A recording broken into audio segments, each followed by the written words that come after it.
नमस्कार दोस्तों, मकर संक्रांति की आप सभी को हार्दिक शुभकामनाएं। आज 14 जनवरी 2024 है और कल 15 जनवरी 2024 को मकर संक्रांति मनाया जाएगा पूरे देश भर में। और इस पर्व के अवसर पर मैं आप सभी अपने दर्शकों को, मैं सरोज पांडे और मेरे साथ हमेशा रहती है साक्षी पांडे, उनके तरफ से आप सभी को मकर संक्रांति की हार्दिक शुभकामनाएं। इस पर्व के महत्व को थोड़ा सा समझिए। आध्यात्मिक रूप से, धार्मिक रूप से इसका क्या महत्व है, क्यों हम सब इंतजार करते हैं 15 जनवरी का। सबसे पहले इस बात को देखा जाता है कि इस दिन से, यानी कि 15 जनवरी से सूर्य उत्तरायण हो जाते हैं। यानी कि सूर्य जो है उत्तर दिशा की ओर, जब सुबह में पूरब में जब सूर्य उगते हैं तो उस समय वो धीरे धीरे 14 जनवरी यानी कि अब तो 15 जनवरी के बाद से उत्तर दिशा की तरफ वो टर्न लेने लगते हैं। और इसलिए कहा जाता है कि 15 जनवरी के बाद से सूर्य उत्तरायण हो जाते हैं। यहाँ से शुभ दिन शुरू होता है, ऐसा माना जाता है ज्योतिष में, धर्म में और अध्यात्म में भी। ये इसलिए, इसके लिए एक कहानी भी है। उस कथा को आप अगर समझ जाए तो आप समझ जाएंगे कल का दिन कितना महान है। महाभारत के युद्ध में भीष्म पितामह जब शरशैया पर पड़े थे, यानी कि तीरों का बाण जो उनके लगे हुए थे, उस बाण पर वो लेटे हुए थे, तो उन्हें इच्छा मृत्यु का वरदान था उनके पिताजी की तरफ से। वो जब चाहेंगे तो ही शरीर को छोड़ सकते हैं, अन्यथा नहीं। तो उन्होंने बाण लगने के बाद भी सूर्य के उत्तरायण होने का इंतजार किया।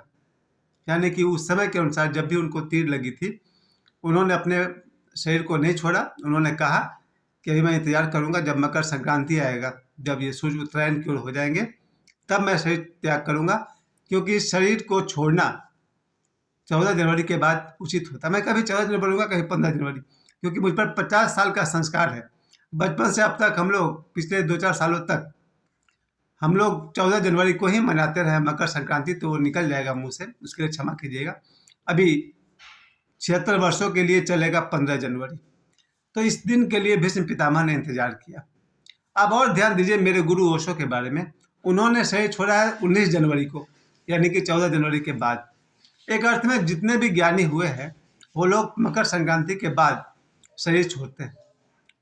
अब मैं आप लोगों को कहना चाहता हूँ, कल सुबह जब मकर संक्रांति शुरू होगी तो मैं कैसे मना रहा हूँ, और आप उससे थोड़ा थोड़ा हिंट लीजिए और मुझसे बेहतर मनाइए।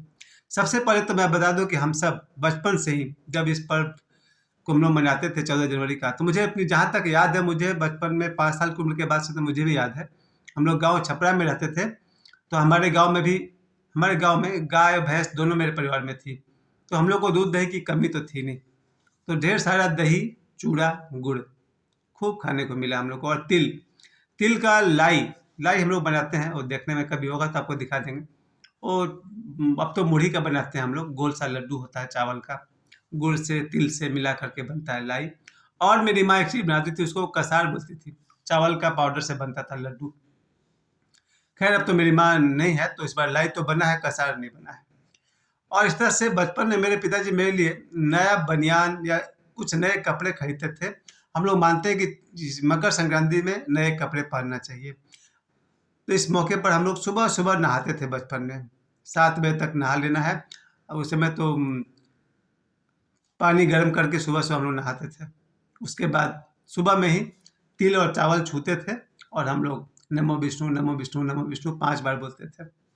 फिर से देखिए मेरा प्रोसेस क्या था। सुबह उठना है, गर्म पानी से अपना नित्य क्रिया के बाद पानी गर्म करके हम लोग लाते थे, और सुबह में स्नान करते थे। फिर जनेऊ चेंज करते थे। जनेऊ अभी मैं जाकर जनेऊ लेके आऊँगा नया, जनेऊ बदलते थे हम लोग। उसके बाद चावल और तिल मिक्स रहता था, उसको छूते थे हम लोग, और नमो विष्णु 5 बार बोलते थे। तो जनेऊ हमने चेंज कर लिया, चावल तिल को छू लिया, और वो हम लोग ब्राह्मण को दान कर देंगे।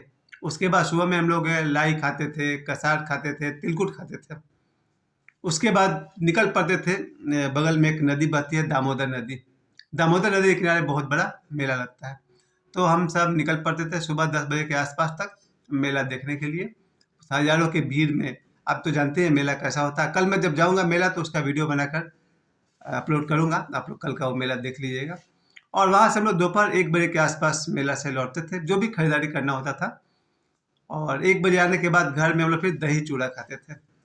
उसके बाद दोपहर में जो भी है थोड़ा बहुत आराम करने के बाद शाम को खिचड़ी बनता है हमारे यहाँ। है ना। खिचड़ी आप सभी समझते हैं, इसलिए इस पर्व का एक नाम खिचड़ी भी है, इस पर्व का नाम पोंगल भी है। और इस तरह से ये कल जो हमारा ये मकर संक्रांति आने वाला है, आप सभी के लिए मैं आप सभी से यही प्रार्थना करूँगा कि नया साल जो हम लोग 1 जनवरी को मनाते हैं अच्छी बात है, लेकिन शुभ समय को माना जाता है ये शुरू होगा कल से 15 जनवरी से। 15 जनवरी के बाद से अगर कोई काम आप नया काम शुरू करना चाहते हैं तो 15 जनवरी को बहुत ही शुभ माना जाता है। और एक बात मैं फिर भी बीच में आपको बता दूँ, एक बहुत बड़े आध्यात्मिक गुरु हुए हैं पलटू। ओशो ने पलटू के ऊपर बहुत सारे प्रवचन दिए हैं, अजो चेत गवार, काहे होता धीर, और भी और उनके बहुत सारे पलटू पर प्रवचन हैं। पलटू साहब की अगर बात माने तो वो तो कहेंगे कि सभी दिन शुभ होते हैं। एक उनकी कविता है जिसको मैं अभी नहीं कहूँगा। पलटू से मैंने सीखा कि सभी दिन, सभी क्षण, सभी मुहूर्त शुभ है। यह अध्यात्म की सबसे ऊंची बात है। अध्यात्म कहता है कोई भी दिन क्यों अशुभ है, इसलिए कोई भी दिन क्यों शुभ है, यानी कि सभी दिन को आप शुभ मानिए। जब मानना ही है तो किसी भी दिन में क्या बुराई है कि उसे हम शुभ कहें और शुभ नहीं कहें। तो अगर पलटू की बात सुनेंगे तो सारे दिन, सारे क्षण शुभ है। उसके बाद अब मैं बात करता हूँ अध्यात्म की। आध्यात्मिक दृष्टि से कल से दिन शुभ शुरू होता है। कोई शादी ब्याह करना चाहे तो अच्छा है, कोई नई दुकान खोलना चाहे, नया जॉब करना चाहे तो अच्छा है। अब मेरे से आदमी जो कि अब बहुत ही सक्रिय हैं, यूट्यूब पर भी मेरा जो चैनल है सरोज पांडे आर्ट्स, अब मेरा प्लान है कि मैं 15 जनवरी के बाद से उस पर मैं एक गाना रिकॉर्डिंग करके उसको मैं शूट करूँ। मेरा प्लान है हारमोनियम और तबले पर एक गाना कोई रिकॉर्डिंग करें, उसके बाद उसको हम लोग फिर उसको पिक्चराइज करें और गाना डालें। ये मेरा सपना कल के बाद से साकार होने को शुरू होगा। तो पहले तो मैं गीत लिखवाऊंगा, उसके बाद किसी सिंगर से मैं गाना गवाऊंगा, फिर आर्टिस्ट एक्टर्स होंगे जो उस गाने पर परफॉर्म करेंगे। तो ये मेरा मानना था कि मकर संक्रांति से मैं शुरू करने वाला हूँ। उसी तरह से मेरा जो फेसबुक पेज जब मैंने खोला है, पिछले संडे को तो मैंने फेसबुक पेज स्टार्ट किया, लेकिन प्रॉपरली आज से 3 दिन पहले मैंने फेसबुक पेज स्टार्ट किया। फेसबुक तो मैंने 2010 में शुरू किया था, जिसमें आप सब मेरे साथ रहे हैं। मेरे 5000 फ्रेंड्स हैं जो अब मेरे वो फॉलोअर्स हो चुके हैं। और मैं जितने भी मेरे दर्शक हैं उन सबसे मैं रिक्वेस्ट करता हूँ कि आप लोग जब फेसबुक चलाएं तो मुझे सरोज पांडे के नाम से सर्च करें और कृपया मुझे फॉलो करें। फॉलो शब्द मुझे कहना पड़ रहा क्योंकि वो ऑफिशियल शब्द है, वरना मैं क्यों चाहूँगा कि कोई मुझे फॉलो करे। मैं क्या हूँ, आप सब मेरे साथी हैं, मेरे मित्र हैं, कुछ तो मुझसे बड़े भी हैं, लेकिन टेक्निकल वर्ड है फॉलो करें। तो जितने भी मेरे दर्शक मुझे देख रहे हैं, आप सभी भी मुझे फेसबुक पेज पर भी फॉलो कर लीजिए, ताकि आप मेरे जितने भी वीडियोस होंगे इंटरटेनमेंट वाले या मोटिवेशन वाले या मेरा गाना एल्बम, वो सब हो सकेगा। और दूसरी तरफ मेरे जितने भी दर्शक हैं, सरोज पांडे आर्ट्स, आप गूगल में जाइए और सरोज पांडे आर्ट्स टाइप कीजिए, सबसे पहले मेरा ही आएगा चैनल, उसको आप टच करें, सब्सक्राइब करें और मेरा सहयोग करें। क्योंकि जितने वीडियो मैं डालता हूँ यूट्यूब पर या फेसबुक पेज पर, आप सभी, बहुत सारे लोग ऐसे भी मेरे दर्शक हैं जो मेरे सब्सक्राइबर नहीं हैं, या बहुत सारे ऐसे लोग हैं जो मेरे फॉलो, बल्कि कहा जाए कि 40%, 60% लोग वो हैं जो मुझे सब्सक्राइब कर चुके हैं, 40% लोग वो हैं जिन्होंने नहीं किया है। उसी तरह से फेसबुक पेज पर भी वही बात है, मुझे बहुत सारे लोग, 60% लोग फॉलोअर्स हैं उन्होंने देखा, 42% लोग ऐसे हैं जिन्होंने मुझे, जो मेरे फॉलोअर तो नहीं है पर उन्होंने देखा। आप सभी से मेरी विनती है, रिक्वेस्ट है कि आप लोग मकर संक्रांति के अवसर पर मेरा एक काम कर दीजिए, कृपया मुझे फेसबुक पेज पर फॉलो करें और यूट्यूब पर मुझे सब्सक्राइब करें। आप सभी के लिए मैं मंगल कामना करता हूँ। कल से मकर संक्रांति की बहुत हार्दिक शुभकामनाएं।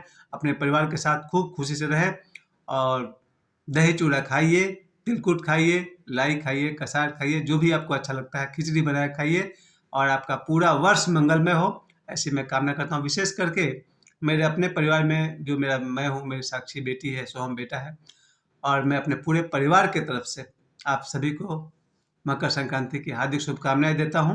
मुझे समय देने के लिए आप सभी को बहुत बहुत धन्यवाद।